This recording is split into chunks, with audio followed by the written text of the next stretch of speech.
Welcome বন্ধুরা। মাননীয় মুখ্যমন্ত্রীর কথা মতো আজ বিকেল 5টায় নবান্ন থেকে একটি প্রেস মিট করে পরিষ্কারভাবে জানিয়ে দিলেন যে 2016 প্যানেল বাতিল হওয়ার পর সুপ্রিম কোর্ট যে নির্দেশ দিয়েছেন নতুন করে পরীক্ষা নেওয়ার, সেই পরীক্ষা কিন্তু হচ্ছেই। হ্যাঁ বন্ধুরা, 31 মের মধ্যে যে নতুন পরীক্ষার জন্য বিজ্ঞপ্তি প্রকাশ করতে বলা হয়েছে, সেই বিজ্ঞপ্তি প্রকাশ হচ্ছেই। সেখানে কতগুলো ভ্যাকেন্সি থাকবে, কবে পরীক্ষা হবে, প্যানেল প্রকাশ করা হবে কবে, কবে কাউন্সেলিং হবে, যাবতীয় ডিটেলসে কিন্তু তিনি আজকে বলেছেন। আর এই পরীক্ষাতে পুরাতনদের সঙ্গে সঙ্গে যে নতুনরাও বসতে পারবে সেটাও কিন্তু আজকে জানিয়েছেন। হ্যাঁ বন্ধুরা, 2016 প্যানেল ক্যান্সেল হওয়ার পর মোট ভ্যাকেন্সি বর্তমানে রয়েছে 24,203টি, যা আজ মাননীয় মুখ্যমন্ত্রী ঘোষণা করেছেন। তার সঙ্গে নতুন যে ভ্যাকেন্সি আছে, এখন পর্যন্ত যে ভ্যাকেন্সি ক্রিয়েট হয়েছে সেই সংখ্যাটা প্রায় 20,000-এর মতো। এই 20,000 ভ্যাকেন্সির মধ্যে 9-10-এর জন্য ভ্যাকেন্সি রয়েছে 11,517টি, 11-12-এর জন্য 6,912টি, গ্রুপ সি এর জন্য 571 ও গ্রুপ ডি এর জন্য প্রায় 1,000-এর মতো অ্যাডিশনাল ভ্যাকেন্সি রয়েছে। অর্থাৎ নতুন ও পুরাতন মিলিয়ে মোট 44,203টি ভ্যাকেন্সি রয়েছে, যা মুখ্যমন্ত্রী আজ ঘোষণা করলেন। যার মধ্যে মোট 9-10-এ সবচেয়ে বেশি ভ্যাকেন্সি রয়েছে, সেই সংখ্যাটি হলো 23,212টি। 11-12-এ রয়েছে 12,514টি, গ্রুপ সি এর জন্য রয়েছে 2,989টি এবং গ্রুপ ডি এর জন্য রয়েছে 5,488টি।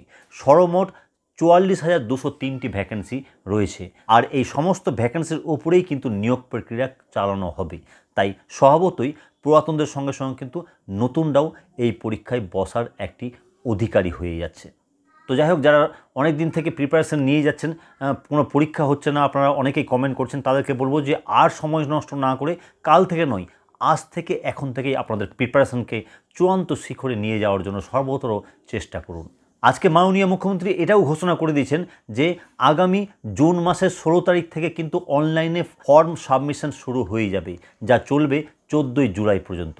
অন্যদিকে নতুন নিয়োগের পরীক্ষা নিয়ে তার রেজাল্ট পাবলিশ করে ভাইবা নিয়ে তার ফাইনাল প্যানেলও প্রকাশ করে দেওয়া হবে আগামী 15 নভেম্বরের মধ্যেই। হ্যাঁ বন্ধুরা, এটাও কিন্তু তিনি জানিয়েছেন, কারণ 15 নভেম্বর থেকে 31 ডিসেম্বর এই সময়টা হাতে রাখা হয়েছে কাউন্সেলিং করিয়ে বিদ্যালয়ে প্রার্থীদের জয়েন করানোর জন্য। তো বুঝতেই পারছেন, পুরো একটি ম্যাপ দিয়ে দেওয়া হয়েছে আজকের প্রেস মিটে। এবার প্রশ্ন হলো যে নতুন বিজ্ঞপ্তি তাহলে কবে প্রকাশ হবে?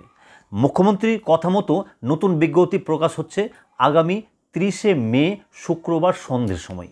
হ্যাঁ বন্ধুরা, সন্ধ্যেবেলায় কিন্তু সাধারণত বিজ্ঞপ্তিগুলো প্রকাশ করা হয়, তাই সন্ধ্যাবেলায় কিন্তু এই নতুন বিজ্ঞপ্তি প্রকাশ করা হবে। তার সঙ্গে সঙ্গে মাননীয় মুখ্যমন্ত্রী এটাও বলেছেন যে সুপ্রিম কোর্টের অর্ডার কপিতে যেমনটা রয়েছে যে একটি এজ রিল্যাক্সেশন দেওয়া হবে, তার সঙ্গে সঙ্গে এক্সপিরিয়েন্সেরও একটি নম্বর থাকছে এই নতুন পরীক্ষা পদ্ধতির মধ্যে।